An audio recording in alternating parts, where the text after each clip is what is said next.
तर मित्रांनो, आतापर्यंत तुम्ही माझे ह्या जी साईट दाखवतो मी तुम्हाला, हिचे ग्राउंड वरून आतापर्यंतचे मी पूर्ण तुम्हाला व्हिडिओ दाखवले. आणि आज आमचे बीम भरून हा कंप्लीट झालेला आहे बघा. ग्राउंड बीम एकदम कंप्लीट झालेला आहे.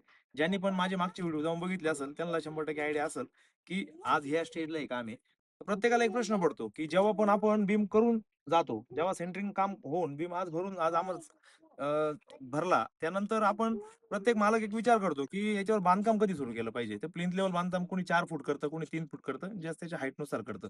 तर जेव्हा पण आपण याच्यावर बांधकाम करायचा विचार करत असाल, तर माझं एक मत सांगतोय मी, कारण प्रत्येकाचं मत वेगळं असू शकतं. पण माझे एक अंदाज करून सांगतो, की जेव्हा पण तुम्ही बांधकाम करण्याचा विचार करशाल, तर एक 4 दिवस आपला बीम वाळू द्या. 4 दिवसानंतर आपला जेव्हा पण बीम वाळल, तेव्हा तुम्ही त्याच्यावरती तुमचं प्लिंथ लेव्हल बांधकाम करा. त्याचं कारण असं सांगतो, तुम्ही जर 8 ते 10 दिवस जर वेट केलं, तर मालकांना एक त्रास अजून वाढेल का याला परत 8-9 दिवस याला पाणी मारत बसा आणि नंतर परत बांधकाम केलं, परत बांधकामाला पाणी मारत बसा. आणि हा एक विषय असा येतो मित्रांनो, बांधकामात कट केलता का?